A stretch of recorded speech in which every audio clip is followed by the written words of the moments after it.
जय हिंद। मैं doctor Sapna Agarwal from I big wonder. एक तरफ राष्ट्रीय शिक्षा नीति के इम्प्लीमेंट करने की बात हो रही है और दूसरी तरफ बहुत सारे लोग ये बात कर रहे हैं कि इज एजुकेशन इम्पॉर्टेंट, क्या कहीं एजुकेशन की इम्पोर्टेंस कम हो गई है। तो देखिए, एजुकेशन की इम्पोर्टेंस कम तो नहीं होनी चाहिए, पर आज मैं आपको एक कहानी सुनाने वाली हूँ जिसके अंदर मैं बात करूँगी बुद्धि का सौदा। क्या बुद्धि का सौदा हो सकता है? क्या बुद्धि का सौदा होना चाहिए? कौन था जो ये बुद्धि का सौदा कर रहा था या कर रहे हैं? इसको जानने के लिए आप जल्दी से मेरे वीडियो को लाइक कर लें, चैनल को सब्सक्राइब कर लें और मेरे साथ लास्ट तक जुड़ें। देखिए क्या हुआ इसके अंदर। तो एक बार राजा कृष्णदेव राय के दरबार में कृष्णदेव जी के मन में आया कि मैं अपने सारे मंत्रियों की बुद्धि को टेस्ट करता हूँ, मतलब एक ट्रायल करके देखते हैं कि इनके पास कितनी बुद्धि है। तो उन्होंने भरी सभा में अनाउंसमेंट किया और कहा उन्होंने कि देखिए, मैं आप लोगों को एक काम देना चाहता हूँ और वो बहुत सिंपल सा काम है कि आप 7 दिनों के अंदर अपनी बुद्धि से 100 मोहरें कमा कर ले आए। तो आप में से जो भी व्यक्ति 7 दिनों के अंदर 100 मोहरें कमा कर लेकर आएगा उसको मैं इनाम में 10,000 सोने की मुद्राएं दूंगा। ये सुनकर पूरे दरबार के अंदर गहमा गहमी हो गई, खुशी की आवाज आने लगी। बोले 100 मुद्राएं 7 दिनों के अंदर तो हम यूं ही कमा लेंगे, ये कौन सी बड़ी बात है, ये राजा ने कौन सा टास्क दिया। अच्छा, तेनालीराम भी बड़े खुश थे, पर वो बैठे बैठे सोच रहे थे कि राजा इतना सरल टास्क क्यों देंगे, कृष्णदेव राय जी इतना सरल टास्क क्यों देंगे कि भाई 7 दिनों के अंदर। तो तभी जब तेनालीराम जी ये सोच रहे थे, कृष्णदेव राय जी ने कहा सुनिए, मेरी बात पूरी सुन लीजिए। देखिए, इसके अंदर मेरी एक शर्त है और उस शर्त को मानते हुए आपको 7 दिनों के अंदर 100 मुद्राएं कमानी है। तो बोले बताए। तो राजा ने कहा कि देखिए, आप किसी के यहाँ नौकरी नहीं कर सकते और आप कोई वस्तु नहीं बेच सकते, आपको केवल अपनी बुद्धि से 100 मुद्राएं कमा के लेके आनी है। सन्नाटा छा गया पूरे दरबार के अंदर। जितने लोग खुश हो रहे थे और वो कह रहे थे कि 100 मुद्राएं तो हम यूं ही कमा लेंगे, एकदम सन्नाटा छा गया। ये कहते हुए कि महाराज ये आप क्या बात कर रहे हैं, हमें कुछ ना कुछ तो काम करना पड़ेगा ना मुद्राएं कमाने के लिए। महाराज कृष्णदेव राय खड़े हुए और उन्होंने कहा कि देखिए, शाम का समय है, मैं आज आपको एक दिन देता हूँ सोचने विचारने के लिए, कल मुझे बता दें कि आप लोग ये काम कर पाएंगे कि नहीं कर पाएंगे। और ऐसा कहते हुए उन्होंने सभा को समाप्त किया और चले गए। अब अगले दिन मीटिंग से पहले, सभा से पहले तेनालीराम जी अपने घर में सोच रहे थे, विचार रहे थे। उनको शायद एक रास्ता सूझ गया था, तो थोड़ा सा खुश भी थे। खैर, अगले दिन जब सभा लगी, वो सभा में सब लोग पहुंचे। राजा ने पूछा कि बताइए, क्या आप में से कोई है ऐसा कि जो करना चाहेंगे। तेनालीराम जी चुप बैठे हुए थे। उन्होंने कहा देखें, बुद्धिमान लोग तो और बहुत हैं, मेरे से बड़े मंत्री हैं, वो बताएंगे शायद खड़े होकर। तो कोई खड़ा ही नहीं हुआ। तो राजा ने कहा तो आप सबके बस की बात नहीं है। तेनालीराम जी खड़े हुए और बोले महाराज, मैं 7 दिनों में 100 मुद्राएं कमा के ला सकता हूँ। सारे दरबारी, सारे मंत्री ये जानना चाहते थे कि तेनालीराम कैसे चाहते हैं। राजा कृष्णदेव राय जी ने कहा ठीक है, अब आपसे 7 दिनों बाद मुलाकात होगी। वो पूरा दिन बीता।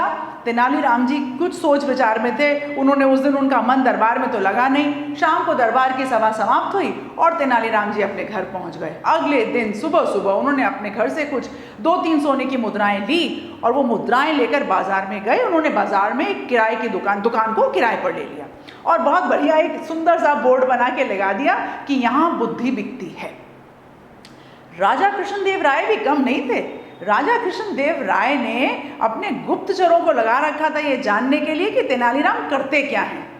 अब जैसे ही वो बोर्ड लगा, आसपास के जो व्यापारी थे वो हंसने लगे। बोले महाराज की शर्त में तेनालीराम जी की बुद्धि खराब हो गई है, बुद्धि कहीं बिकती है क्या? और खूब हंसे लोग। पूरा दिन निकल गया, तेनालीराम जी की दुकान पे कोई आया नहीं। पर तेनालीराम जी भी कम नहीं थे। अगले दिन खड़े हुए और सुबह सुबह खड़े होकर बोलने लगे भाई बुद्धि ले लो, भाई बुद्धि ले लो, बुद्धि ले लो। ऐसा करके वो बुद्धि बेचने लगे। फिर पूरा दिन निकल गया और लगभग शाम होने आई, तभी एक धनी सेठ का लड़का वहां से गुजर रहा था और उसके पिताजी उससे बड़े नाराज रहते थे क्योंकि वो मूर्ख था थोड़ा सा।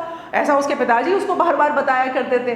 तो उसने कहा कि मेरे पिताजी हमेशा मुझे कुछ ना कुछ बोलते रहते हैं और कहते हैं कि मैं मूर्ख हूँ, मेरे पास बुद्धि नहीं है, चलो। और वो दुकान पर गया और उसने कहा कि भाई आप बुद्धि बेच रहे हो? बोले हाँ बुद्धि बेच रहे हैं। बोले मुझे बुद्धि दे दो। बोले ऐसे नहीं बुद्धि मिलती है।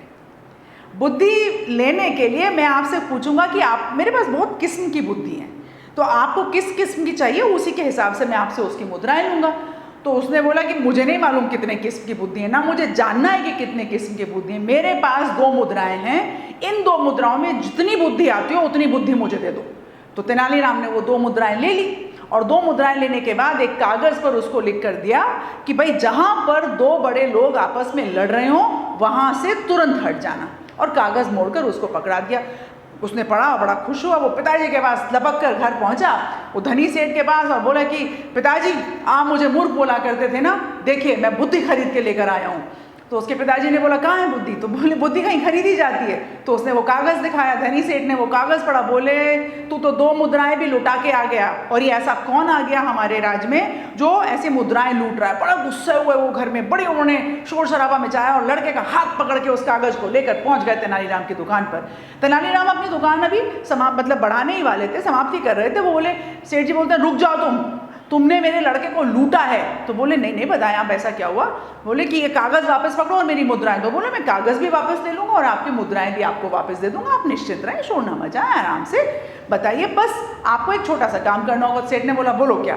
कि बस इस कागज़ पर ये लिख दीजिए, हस्ताक्षर कर दीजिए कि इस बुद्धि का प्रयोग आपका बालक कभी नहीं करेगा। तो धनी सेठ ने कहा ये कौन सी बड़ी बात है, और उस पर हस्ताक्षर कर दिए उसने। और उसने लड़के की तरफ देखकर कहा कि जो तुमने इसको याद रखा अपने दिमाग से निकाल दो, ये कोई बुद्धि नहीं है और भूल जाओ। तो धनी सेठ के लड़के ने कहा ठीक है, अब क्या कर सकते थे। पिताजी ने 2 मुद्राएं वापस ली, तेनालीराम जी ने अपना कागज़ वापस लिया, वो अपने घर चले गए, तेनालीराम जी अपने घर चले गए।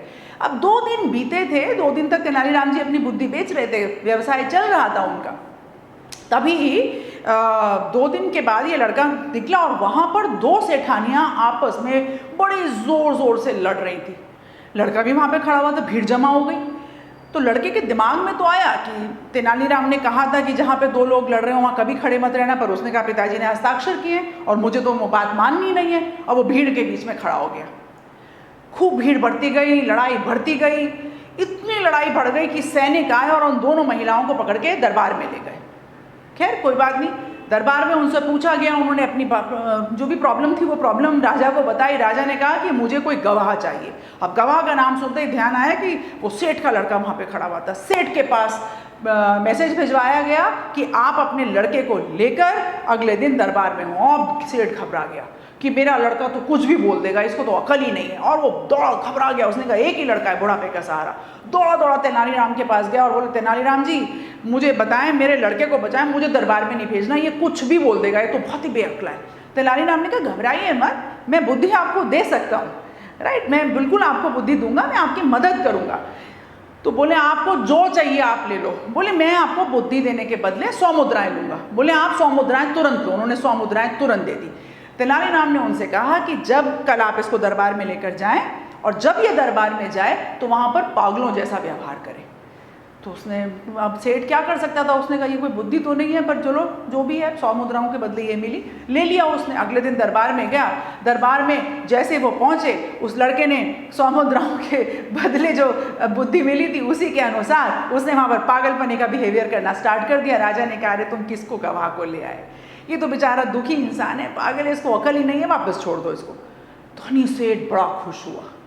धनी सेठ ने कहा अरे, और वो तेनालीराम के पास पहुंचा, हाथ जोड़कर उसने क्षमा करा कि महाराज मेरे से बड़ी गलती हो गई थी, मैंने आपको बुरा भला कहा, मैं आपने मेरे लड़के को बताया और इसको तो और बुद्धि दे दीजिए, राइट, और ऐसा।